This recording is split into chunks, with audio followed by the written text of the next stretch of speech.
Sông đất là chỉ để mở vía cho ngôi nhà, hay là để định khí vận cho cả một năm? Vì sao có người bước vào nhà chưa nói một lời mà vận may đã theo sau? Vía giữ là gì?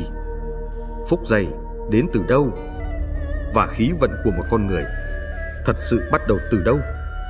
Xuất hành đầu năm chỉ là ra khỏi nhà lấy hên, hay là khoảnh khắc con người in lời ước của mình vào trời đất?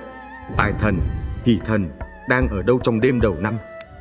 Và nếu đi sai hướng, liệu vận may có lặng lẽ đi qua? Người xưa tin rằng khoảnh khắc sau giao thừa là lúc vía của ngôi nhà còn trống. Ai là người đầu tiên bước vào, người đó sẽ định hình trường khí cho cả năm. Không phải chỉ vài ngày, mà là suốt 12 tháng sau đó. Thời xưa, người ta không gọi đó là xông đất, mà gọi là mở vía cho nhà. Bởi vì người Việt tin rằng mỗi con người đều mang theo hồn, vía và vận. Có những người vừa bước vào, căn nhà đã ấm lên, nhưng cũng có người chưa nói một lời, không khí đã nặng xuống. Người xưa chia vía con người thành hai loại: vía lành, nhẹ, sáng, dễ gọi phúc; vía dữ, nặng, trầm, dễ kéo vận xui theo sau. Vì vậy, không phải cứ hợp tuổi là tốt. Có người hợp tuổi nhưng vía nặng vẫn khiến cả năm trắc trở. Ngược lại, có người không hợp tuổi nhưng phúc dày, vía nhẹ lại mang may mắn đến. Đó là lý do người xưa rất kiêng người có tang, người vừa gặp chuyện dữ, xông đất đầu năm. Và cũng vì thế, nhiều gia đình chọn cách tự xông đất. Chủ nhà bước ra ngoài trước giao thừa, rồi chính mình là người đầu tiên quay lại. Không phải vì sợ người khác, mà vì không ai hiểu vía của mình rõ hơn chính mình. Nhưng người xưa tin rằng mở vía cho nhà thôi vẫn chưa đủ. Muốn năm mới hanh thông, con người phải chủ động bước ra tìm vận. Từ đó, tục xuất hành đầu năm ra đời. Xuất hành không chỉ là ra khỏi nhà.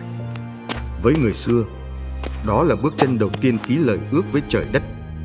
Dân gian tin rằng đầu năm, tài thần và hỷ thần không đứng yên một chỗ. Các ngài di chuyển qua những phương khác nhau. Ai xuất hành đúng hướng là gặp, ai đi sai thì chỉ là lướt qua vận may mà không hề hay biết. Vì thế, người xưa chọn giờ, chọn hướng, không phải để cầu giàu sang ngay lập tức, mà để những bước chân đầu tiên của năm mới không lệch vận. Người xưa không bao giờ chọn hướng xuất hành một cách ngẫu nhiên, nhưng cũng không có một hướng cố định cho tất cả mọi người. Tài thần không đứng yên một chỗ, hỷ thần cũng vậy. Mỗi năm, các ngài lại dịch chuyển theo trời đất. Vì thế, muốn gặp, phải xem, hỏi, cân theo năm và theo mệnh. Chọn người xông đất cũng không phải chỉ nhìn tuổi. Người xưa nhìn ba thứ: một là vía, nhẹ hay nặng; hai là phúc, dày hay mỏng; ba là khí, sáng hay trầm. Có những người hợp tuổi nhưng không hợp vía. Có những người không hợp tuổi nhưng bước vào là nhà đã ấm. Vì vậy, người xưa mới nói xông đất là chọn người mang khí tốt, chứ không phải chọn con số đẹp.